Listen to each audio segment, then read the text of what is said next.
আমার নিজের একটা সংসারের খুব শখ। সম্পূর্ণ আমার অধিকার থাকবে যে সংসারে। যদি কখনো মধ্যরাতে ঝুম বৃষ্টিতে ইচ্ছে করে খিচুড়ি খেতে, তবে যেন বিনা দ্বিধায় তা করা যায়।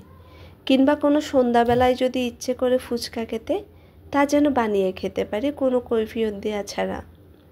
যেখানে কখনো হিসাব দিতে হবে না, চিনি কেন মাসের আগে শেষ হয়ে গেল, তেল কেন বেশি খরচ করি।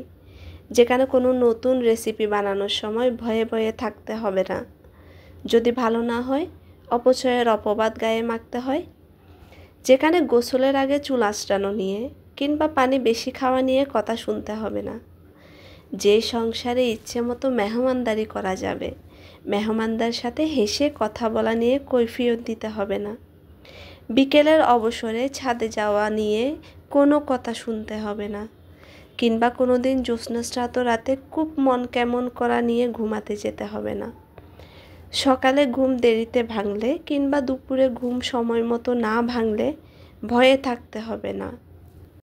যেখানে সাধারণ অসুস্থতার সময় কিংবা পিরিয়ডের সময় যন্ত্রণাময় দিনগুলোতে কাজ একটু কম করলে কেউ মুখ কালো করে কথা শোনাবে না।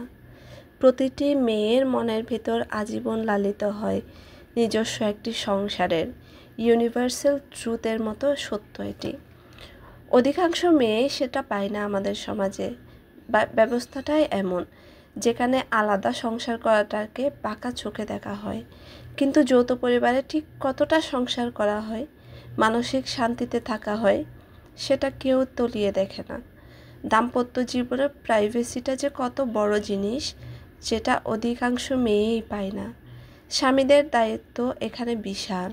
সদ্য পরিবার ছেড়ে আসা মেয়েটা সবটুকু ছেড়ে আপনার কাছেই কিন্তু আসে, আর আপনি পরিবারের সবার সাথে বসে বসে তাকেই জাজ করেন। অবশ্য সবাই এমন না, কিন্তু আমাদের সমাজে 90%ই এমন। প্রতিটি মেয়ের যেন একটি নিজের সংসার হয়।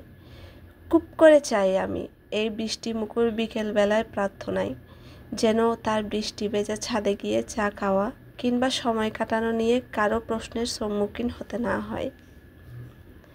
পোস্টটি অনেক দিন ধরে আমার ওয়ালে ঘুরছে, ভাবলাম আপনাদের সাথে শেয়ার করি। আল্লাহ হাফেজ।